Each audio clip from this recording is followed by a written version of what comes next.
Chapter 1 Lost Love. These things happened to me nearly 10 years ago. I lived in a city, but the city was hot in summer. I wanted to see the country. I wanted to walk in the woods and see green trees. I had a little red car, and I had a map too. I drove all night out into the country. I was happy in my car. We had a very good summer that year. The country was very pretty in the early morning. The sun was hot and the sky was blue. I heard the birds in the trees, and then my car stopped suddenly. What's wrong? I thought. Oh dear, I haven't got any petrol. Now I'll have to walk. I'll have to find a town and buy some petrol. But where am I? I looked at the map. I wasn't near a town. I was lost in the country. And then I saw the girl. She walked down the road with flowers in her hand. She wore a long dress, and her hair was long, too. It was long and black, and it shone in the sun. She was very pretty. I wanted to speak to her, so I got out of the car. "Hello," I said. "I'm lost. Where am I?" She looked afraid, so I spoke quietly. "I haven't got any petrol," I said. "Where can I find some?" Her blue eyes looked at me, and she smiled. She's a very pretty girl, I thought. "I do not know," she said. "Come with me to the village. Perhaps we can help you." I went with her happily, and we walked a long way. There isn't a village on the map, I thought. Perhaps it's a very small village. There was a village, and it was old and pretty. The houses were black and white and very small. There were a lot of animals. The girl stopped at a house and smiled at me. "Come in, please," she said. I went in. The house was very clean, but it was strange, too. There was a fire and some food above it. I felt hungry then. That's strange, I thought. They cook their food over a wood fire. Perhaps they have no money. I met her father and mother, and I liked them. They were nice people, but their clothes were strange. "Sit down," said the old man. "Are you thirsty after your walk?" He gave me a drink, and I said, "Thank you." But the drink was strange, too. It was dark brown and very strong. I didn't understand. But I was happy there. I asked about petrol, but the old man didn't understand. "Petrol?" he asked. "What is that?" This is strange, I thought. Then I asked, "Do you walk everywhere?" The old man smiled. "Oh no, we use horses," he said. Horses, I thought. Horses are very slow. Why don't they have cars? But I didn't say that to the old man. I felt happy there. I stayed all day, and I ate dinner with them that evening. Then the girl and I went out into the garden. The girl's name was Mary. "This is nice," she said. "We like having visitors. We do not see many people here." We spoke happily. She was very beautiful, but after a time, she began to talk quietly, and her face was sad. "Why are you sad?" I asked her. "I cannot tell you," she said. "You are only a visitor here. We have to say goodbye tonight. You have to go now." I didn't understand. I loved her. I knew that, and I wanted to help her. Why did I have to go? But Mary said again in a sad voice, "You have to go. It is dangerous here." So I said, "I'll go to the next town and find some petrol. Then I'll come back." She didn't speak. "I love you, Mary," I said, "and I'll come back to you. You won't stop me." She said goodbye to me at the door. Her face was very sad, and I was sad too. I didn't want to go. It was midnight. The night was very dark, but I walked and walked. I was very tired when I saw the lights of a town. I found some petrol, and then I asked the name of the village. But the man at the garage gave me a strange look. "What village?" he asked. I told him about the village. I told him about the old houses and the people with strange clothes. Again he gave me a strange look.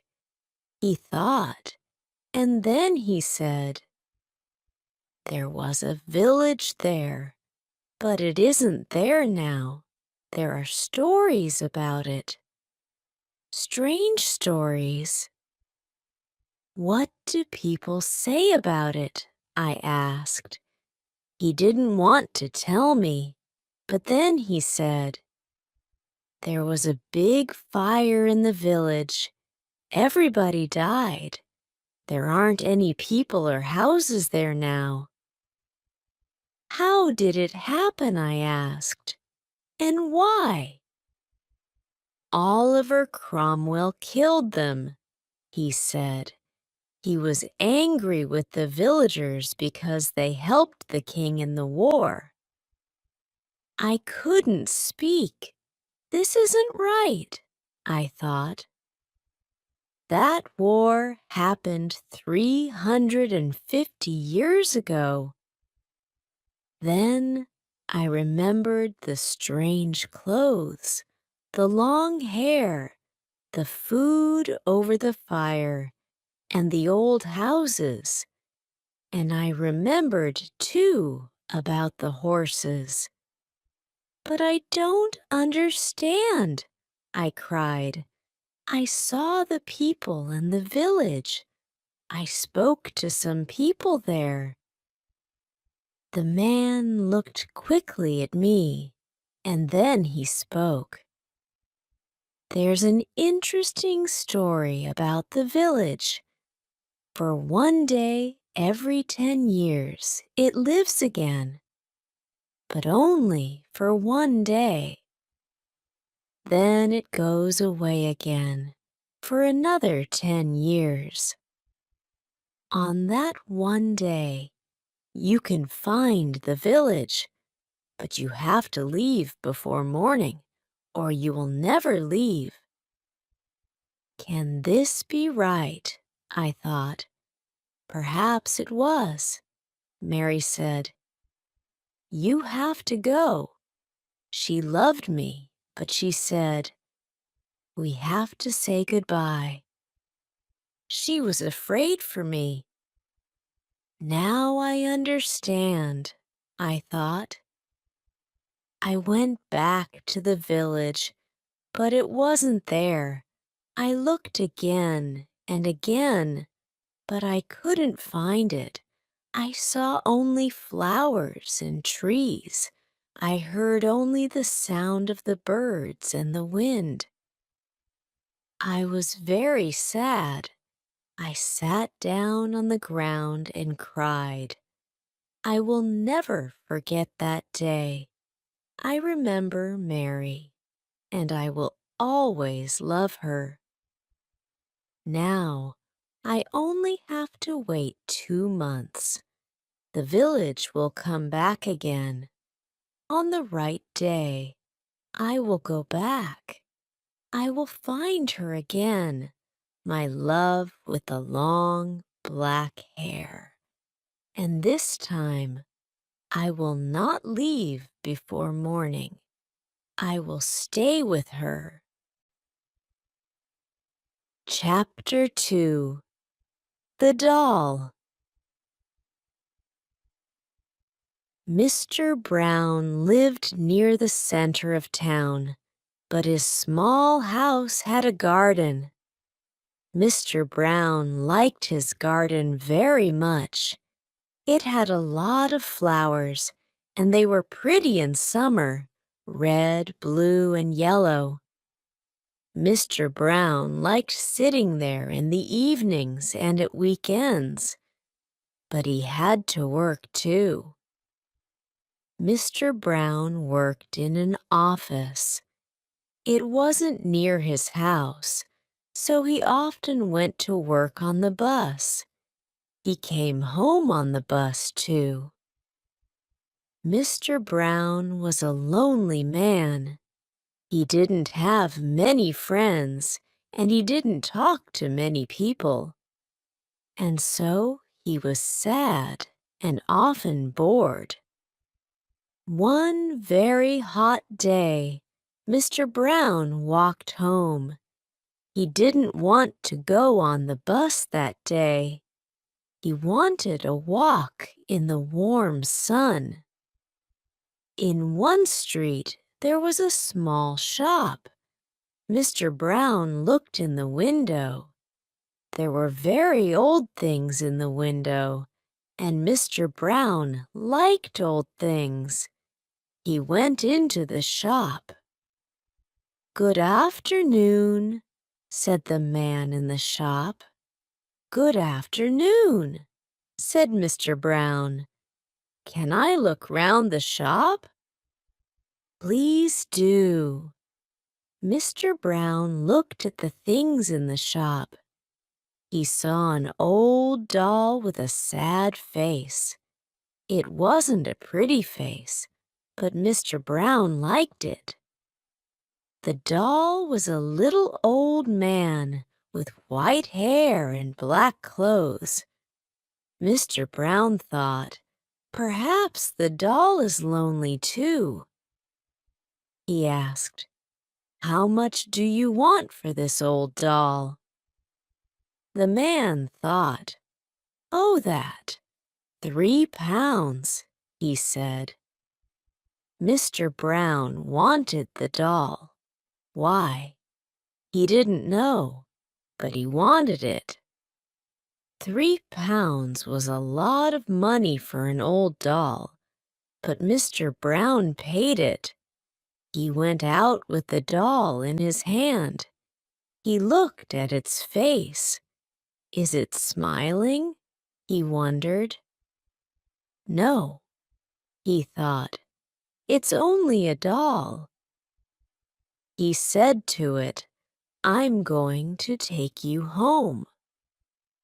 The doll didn't answer. It was only a doll. So why did Mr. Brown speak to it? Because he was lonely. He put it in his case with his papers from the office. Mr. Brown was tired now, so he got on the bus. The man came for Mr. Brown's money, and Mr. Brown bought a ticket. Suddenly, somebody on the bus spoke. "Go away," said the person. "You stupid man, go away." Everybody on the bus looked at Mr. Brown. Did he say that? They wondered. The ticket man was angry with Mr. Brown. Why did he say that? He wondered. He gave Mr. Brown a ticket and went away. He didn't like Mr. Brown. When Mr. Brown got home, he was very tired. Who spoke on the bus? He wondered. He didn't know. He took the doll out of his case and looked at it. It was only a doll. It wasn't very pretty. It was quite ugly, but it had a smile on its face. That's strange, thought Mr. Brown.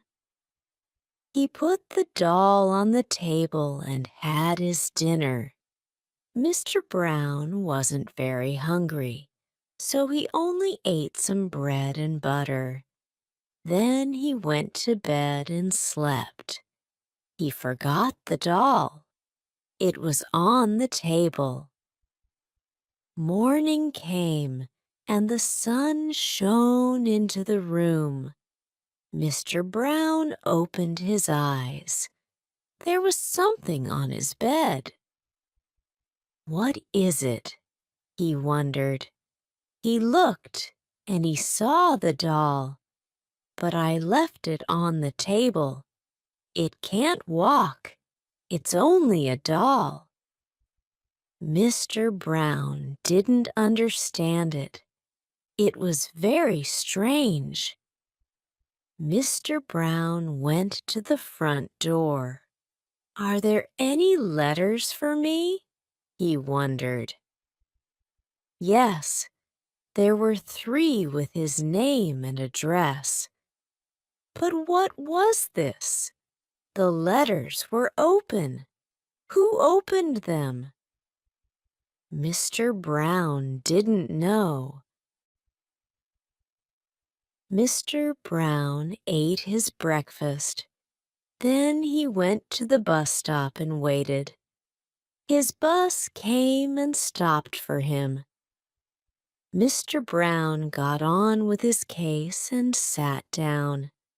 There were a lot of people on the bus, and one old woman couldn't sit down. Her face was tired, and Mr. Brown was a kind man. He stood up for her, and she sat down. Then suddenly, somebody spoke. "You stupid old thing!" The woman turned and looked at Mr. Brown. She was very angry. Mr. Brown's face went red. Then he remembered the doll. He got off the bus. He couldn't understand it. That doll's at home, he thought. Or is it? Mr. Brown opened his case and looked inside. The doll was there with a big smile on its ugly face. He put the doll down on the street and left it there. Then he went to work. That's the end of that doll, he thought. Good. Mr. Brown worked well all day. After work, he walked to the bus stop. But what was that? The doll was at the bus stop. Mr. Brown saw the white hair and the black clothes, and he saw the smile too. What's happening? he wondered. It's waiting for me. It isn't only a doll, but what is it? He turned and ran away from the bus stop. Then he walked home. He had to walk 3 kilometers to his house. He was very tired. Mr. Brown sat down in a chair and went to sleep. He slept for an hour. Suddenly, there was a big noise in another room. Crash, smash. Mr. Brown opened his eyes. What's wrong? He wondered. He went into the other room. The doll was there again. It sat on the table and looked at him. Mr. Brown's cups and plates were all on the floor.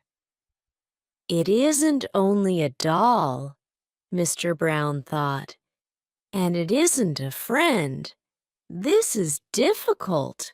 What can I do? He took the doll into the garden and buried it in the ground. That really is the end of you, said Mr. Brown. You're under the ground now. You won't get out of there. Next day, Mr. Brown went to work on the bus. He didn't have the doll now, and nobody spoke.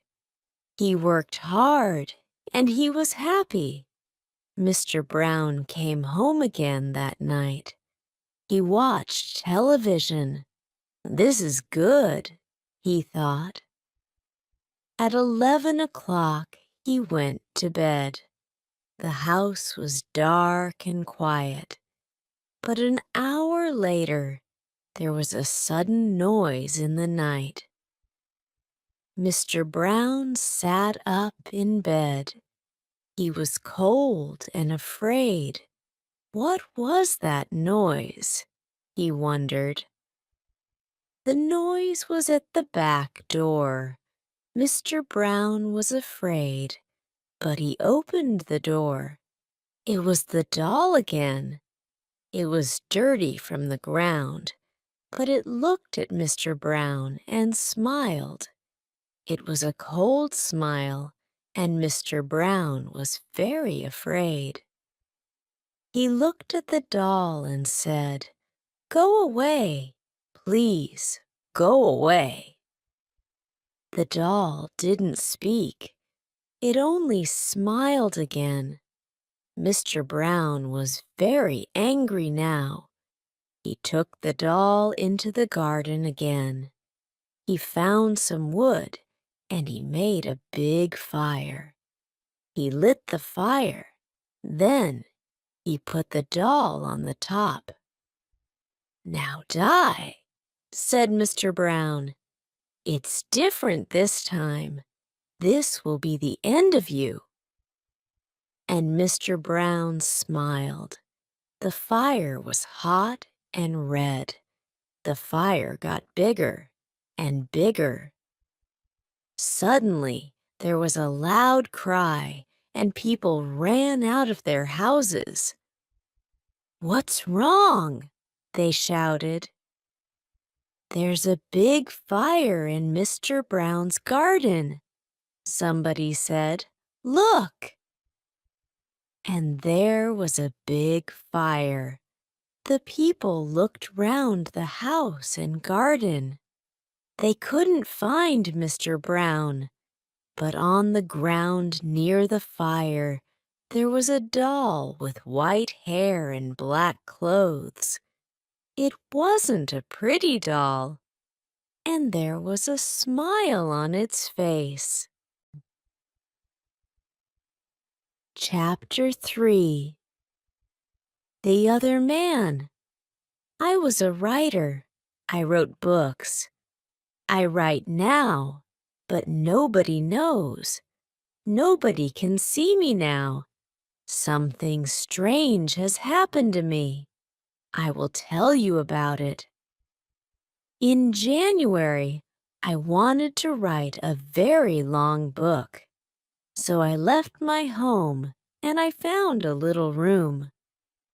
This is a good room for a writer, I thought. I'll write my book here. It was a little room, but I liked it. It was very quiet. I began to work on my book, and I was happy. Then things began to happen. Strange things. One day, I was at my desk with my pen in my hand. Suddenly, I thought, I want a coffee and I haven't got any. I'll have to go to the shop. I put my pen on the table and went out. When I came back, I looked for the pen. It wasn't on the table. I looked on the floor, on my chair, and then on the table again. It wasn't there.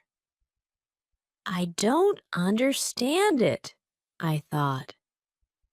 That night, another strange thing happened. I was in bed, and the room was very quiet. Suddenly, I opened my eyes. What was that? I wondered. Then I heard a voice, a man's voice. "Who's there?" I cried. There was no answer, and there was nobody in the room. I couldn't understand it, and I was afraid. What can I do? I thought. What was that?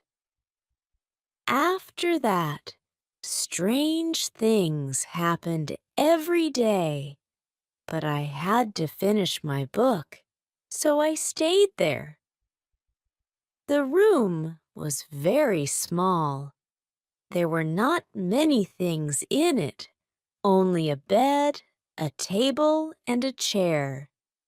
And there was a mirror on the wall. It was a very old mirror, and I liked it.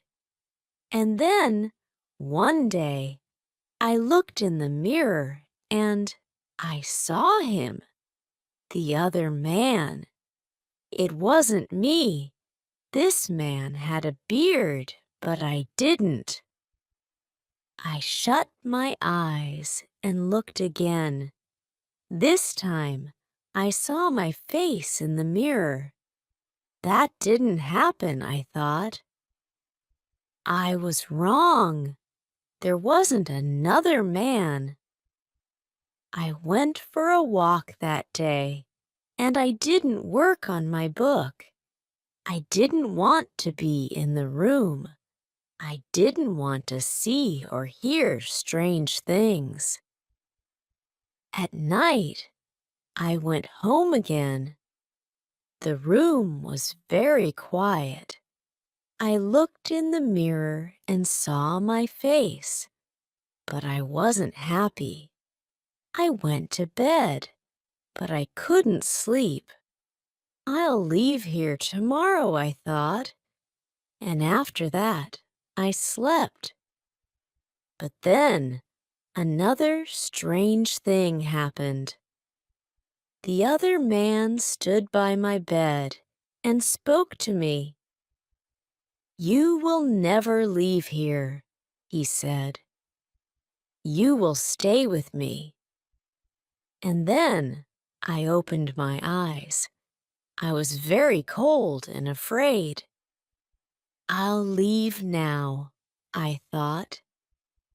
I can't stay here for one more minute. Quickly, I put my things in a case. I wanted to go, now. I couldn't forget the man, so I was afraid. But afraid of what? I didn't know. When my clothes were in the case, I thought, I'll leave the room now. I looked round the room. And I also looked in the mirror again. And then I suddenly felt colder and more afraid. I couldn't see the other man in the mirror. Why? Because he wasn't there. But I couldn't see my face in the mirror. There was no face. Why not? I tried to shout, but no sound came. I had no voice. And then I saw him. I saw the other man, the man with the beard. But he wasn't in the mirror.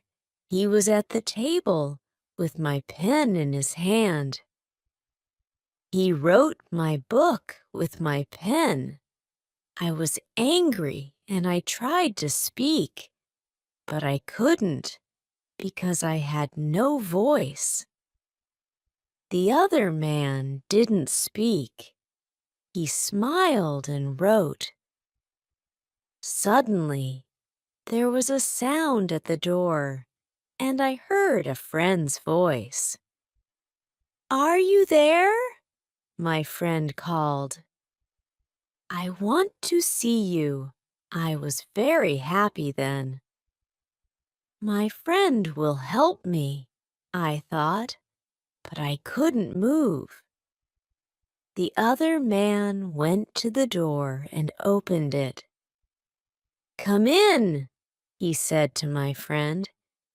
"Come and see my room. I'm writing my book." My friend came into the room, but he didn't see me. He smiled at the other man. My friend said, "Oh, you have a beard now." Again and again, I tried to speak, but I couldn't. My friend couldn't see me. He couldn't hear me. He only saw the other man. That is my story. The other man has my room, and he also has my face and my voice.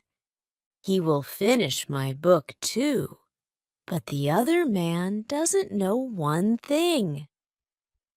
I can write, I can tell my story, and I'm telling it to you. Chapter 4. The Charm. He's a brave man, people say about me. He's never afraid. They are wrong. I wasn't always a brave man, and at times I was afraid, very afraid. I am an important man now. I have an important job. People know me and like me. They don't know that I wasn't always brave. I will tell you the story. I was a very shy young man. I didn't like talking to other young men. I was afraid. They'll laugh at me, I thought.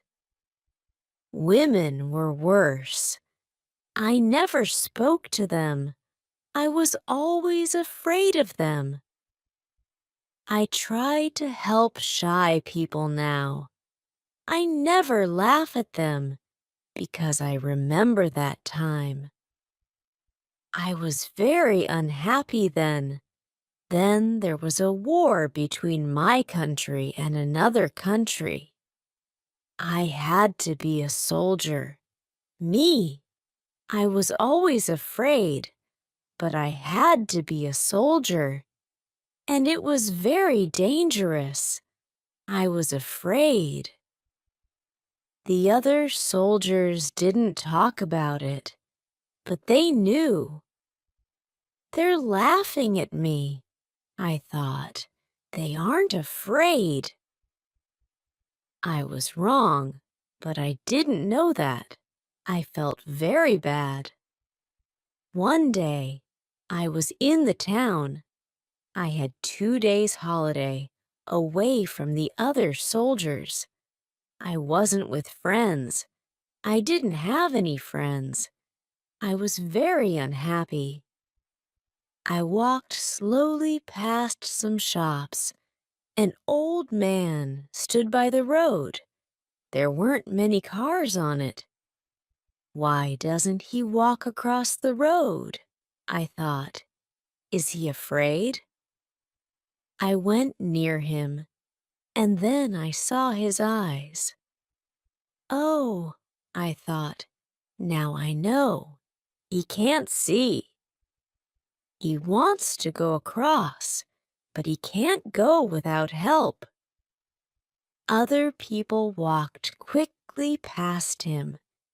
They had to go to work or to their homes. They didn't help him. They didn't have time. But I had time, a lot of time. I'm not doing anything, I thought. Why can't I help him? I won't be afraid of him.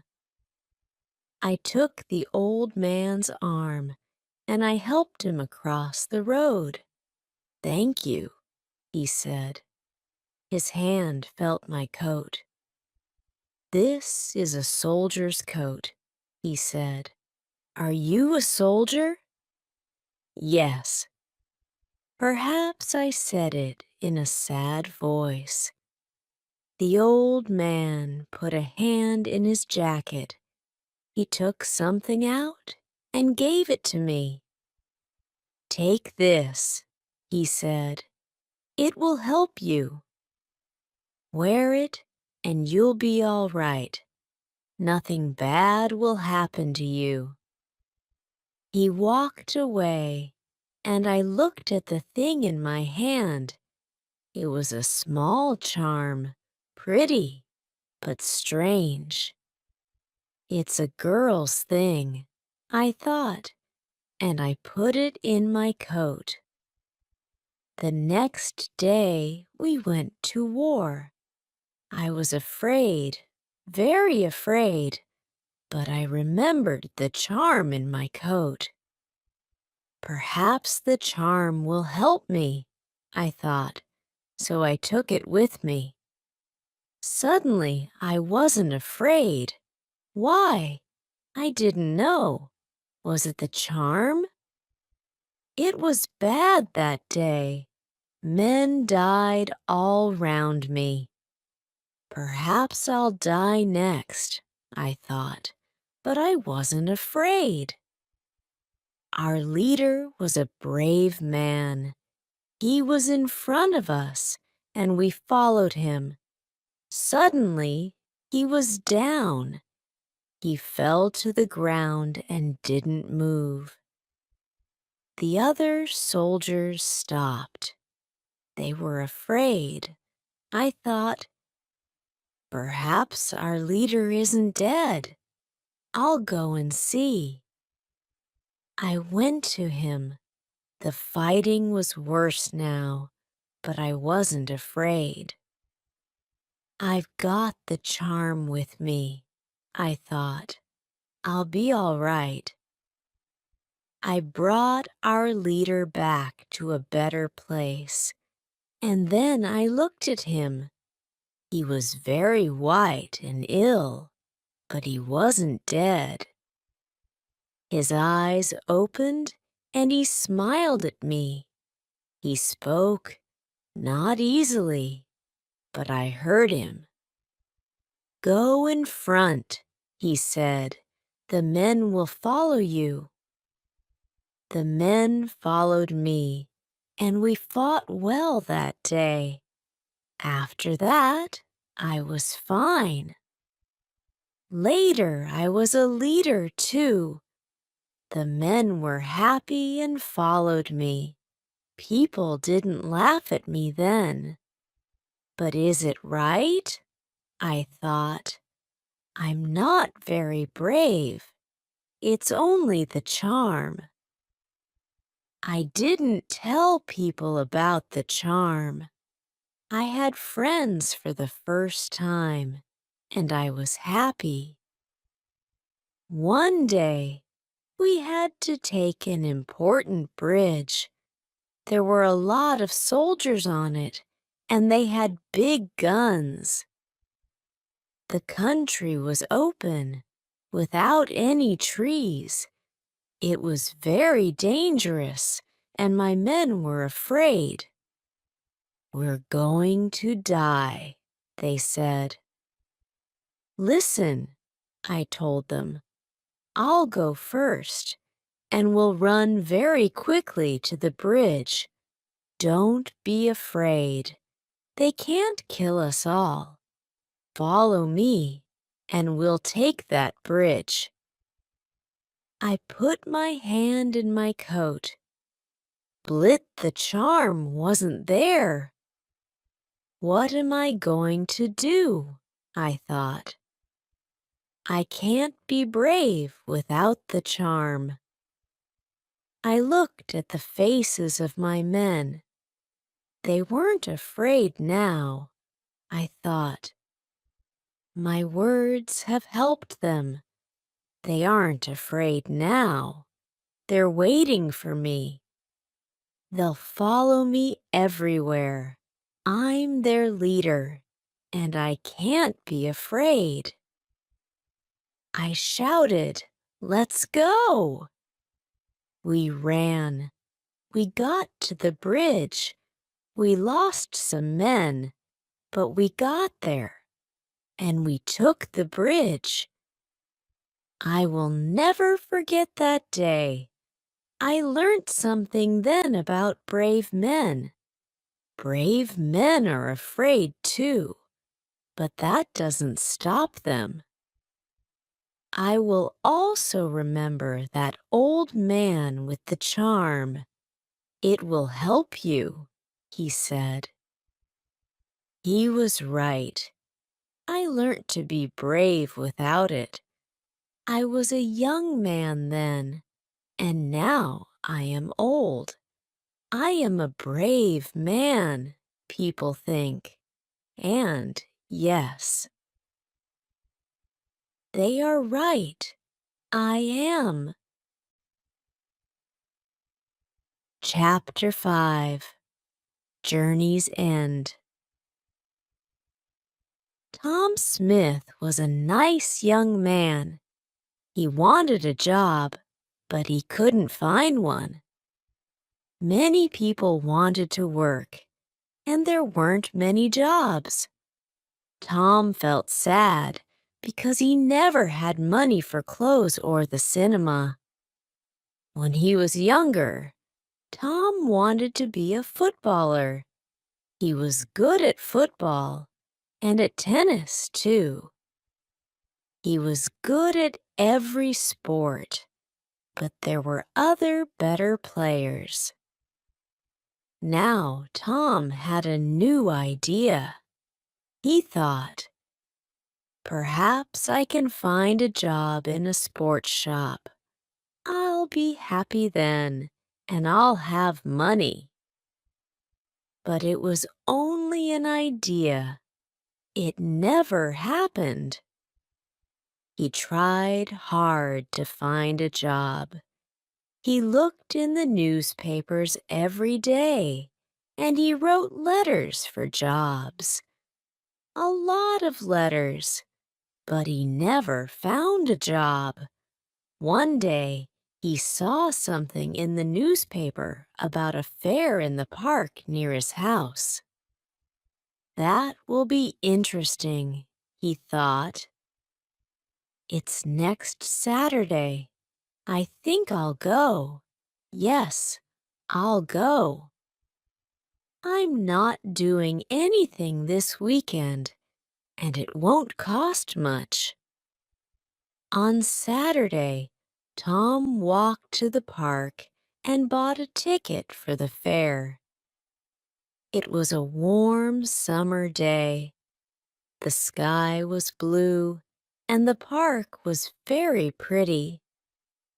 There were a lot of flowers, blue, yellow, and red. Tom felt happy when he saw them. The fair was good too. There were a lot of people there and many different games. Tom played some games. He won a box of fruit and a book about sport. Then he bought an ice cream because he was hot and thirsty. Tin having a good day, he thought. He sat down and ate his ice cream. Now what shall I do next? Suddenly he saw in large letters, Tom Smith thought very hard. Shall I go in? He thought. Why not? I'm not afraid of the future. Perhaps it will be interesting. Yes, I'll go in and have a conversation with Madame Zelda. So he went in. It was very dark inside. An old woman with gray hair and a kind face smiled at Tom. "Hello, young man," she said. "Sit down, and I will tell you about your future." Tom sat down. The old woman looked at some cards on the table. "Take 3 cards," she said. Tom took the cards and gave them to her. The woman looked at the cards for a long time. Then she spoke. She didn't smile now. "Listen," she said. "I have to tell you something very important. Do not go anywhere next Friday. Make a journey next Friday, and you will never arrive. Something will happen on the way. Don't forget now. I can tell you nothing more. Be careful, young man." Tom left. The sun was very hot on his face. He had no more money and he wanted to go home. "I'm not afraid," he thought. "I don't go on journeys. I won't go anywhere next Friday. Every day is the same to me. I haven't got a job, so I don't go anywhere." But on Thursday, Tom had a letter. It was an answer to one of his letters. There was a job in a town 30 kilometers away. It was in a sports shop. The boss wanted to meet Tom the next day. Tom felt very happy. "I'll have to take a train there," he thought. "I can't walk 30 kilometers. Suddenly he remembered the old woman at the fair, and he felt afraid. "Do not go anywhere next Friday," she told him. "But what can I do?" Tom thought sadly. "I can't lose this job. It's too important to me. I'll have to take the train tomorrow. And what can an old woman know about the future? Nothing." But he wasn't very happy about it, and he didn't sleep well that night. The next day was Friday, and Tom went to the station. He bought a ticket at the ticket office. The train arrived, and he climbed on it.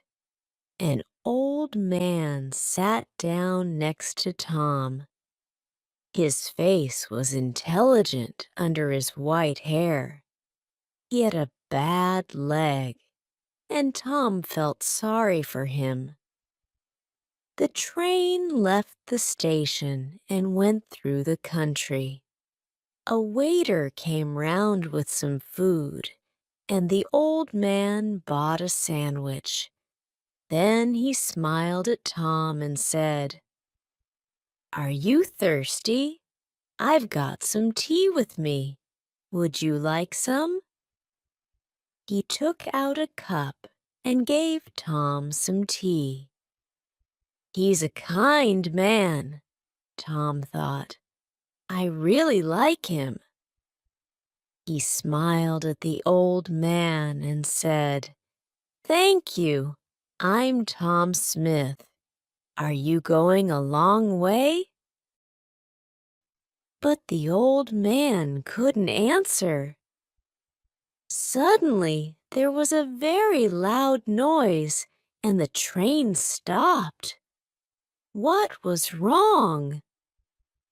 The people on the train were afraid. They all looked out of the windows, but they couldn't see anything. "Don't be afraid," Tom told his new friend. "I'll go and see. Perhaps it's an accident. Stay here, and you'll be okay." The old man smiled. "Thank you, my young friend," he said. "I will stay here. My old legs are very weak." Tom found the guard. "What's wrong?" he asked him. "Why did we stop?" The guard looked at Tom unhappily. "There's a large tree in front of the train," he said. "We'll have to move it, but we can't do it quickly. So this is the end of the journey for you. You'll have to get off the train and walk." "Walk where?" Tom asked. The guard looked at a map. "There's a village near here. You can go there and perhaps find a restaurant or a cafe. I have to stay here with the train. I'm very sorry about your journey, but you'll get your money back." Tom thought, "The money isn't important. I really wanted that job." And he felt very sad. Tom didn't say anything about the job to the old man. He helped his friend off the train and carried his case to the village. "Thank you very much," the old man said to Tom. "I know that my case is heavy. There's a computer in it, and there are a lot of papers." Tom smiled. "It's all right," he said, but inside he was very sad. "I was stupid," he thought. "I didn't listen to the old woman, but she was right. I won't get that job now." The old man saw Tony's sad face and asked him, "What's wrong, my young friend?" So Tom told him the story about the job in the sports shop. Then a strange thing happened. The old man smiled, and then he laughed. Why did he laugh? Tom didn't know, and he felt a little angry. The old man was his friend, but this was a bad day for Tom. It wasn't funny. Tom couldn't speak or smile. The old man saw this, and he stopped laughing. Then he said, "Listen to me, Tom, and don't be sad. I'm a rich man. I've got a lot of shops in different towns, and they're all sports shops. I want an intelligent young man to work in my new shop. It's also my biggest shop. Will you work for me?" I think I know you now. You were very kind to me on the train. You're the right person for the job. What's your answer? This is wonderful, Tom said with a happy smile. This is the best day of my life, not the worst.